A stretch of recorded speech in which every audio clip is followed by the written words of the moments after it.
In this tutorial, we will guide you on how to obtain a backup code for two-factor authentication, 2FA, on Twitter using your PC. Let's get started. To begin, open your Twitter account on your PC. Navigate to the left-hand side menu and click on More to reveal additional options. Click on the Settings and Privacy button to access your account settings. Select the Account option within the Settings menu. Under the Login and Security section, choose Security. Next, navigate to Login Verification in the Security settings and click on it. Check the box next to Login Verification to proceed.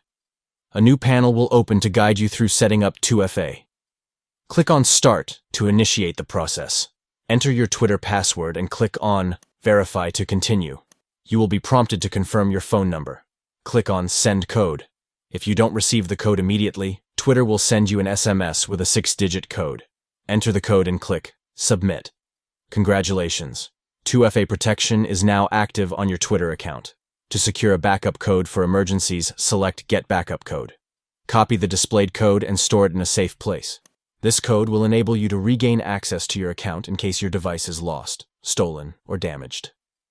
By following these steps, you can enhance the security of your Twitter account with 2FA and have peace of mind knowing you have a backup plan in place.